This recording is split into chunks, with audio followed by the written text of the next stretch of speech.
Hello, hi, welcome.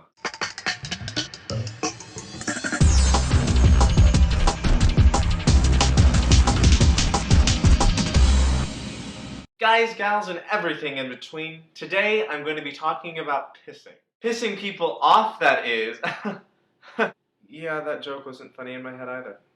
Don't don't know why I said it. In all likelihood, you've been pissed off, or pissed off someone, or have even pissed on someone, which is probably why they're upset at you. Control your emotions. Deal with it. Talk it out. These are common phrases that we hear in response to controlling our anger, but I don't know, I feel like they've been used too much, or are so vague that the phrases have completely lost their meaning. I mean, control your emotions, deal with it? How? Everyone has their own way of dealing with conflict. So often you and I expect for the other to share in our own method of expression, which is selfish, but it's human. And talk it out.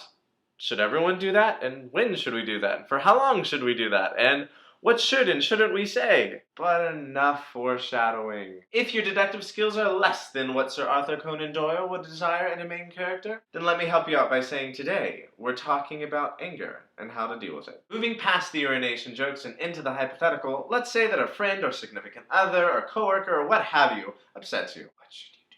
Well, the answer's a lot. There's a lot that you can do. There's a lot of things that can be done by you specifically. But the first thing is to not react immediately. So often our tendency is to lash back at the person that bit us. Metaphorically, of course, unless you're dealing with a toddler or a mentally ill person or a vampire. But it goes without saying that this will only make things worse. At this point, it becomes a competition of who can hurt the other most, which is bad. So the first thing we need to do is wait. For some, it can be as easy as counting to 10.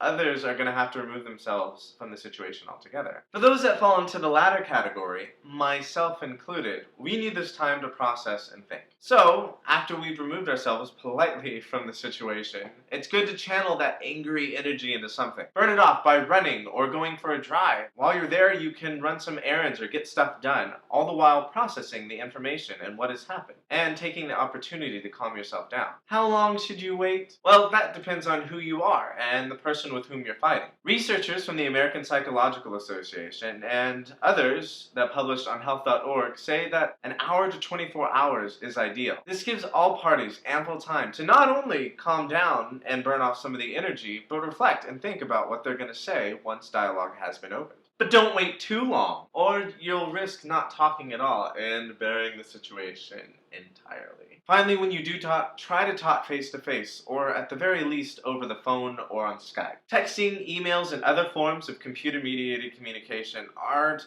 great ways of dealing with conflict as they limit the emotion. And when you do talk, try to deal with the problem at hand. Don't bring up the past and what's known as kitchen sinking, or bringing up past conflicts in order to get an edge over the other person. For example, let's say you and your partner are fighting about the dishes and how you didn't clean them, which happens to me a lot. This one's actually really clean though. I cleaned it. I'm a good roommate. In the midst of this fighting, they tell you that you never put your dirty clothes in the hamper. Well, this just leads to an awful storm where you and them are bringing up things that happened before. So when this does happen, do acknowledge their frustration. This is clearly something that they've been resenting and has not been dealt with and needs to be dealt with. But ask them if you can talk about the dishes first, and once the situation has been resolved, then move on to the dirty clothes or the dusty blinds. Outside of that, there are dozens of ways of dealing with anger. I have linked a really interesting article down below, which is going to be super exciting, and talks about other productive ways of dealing with your anger and other ways with which not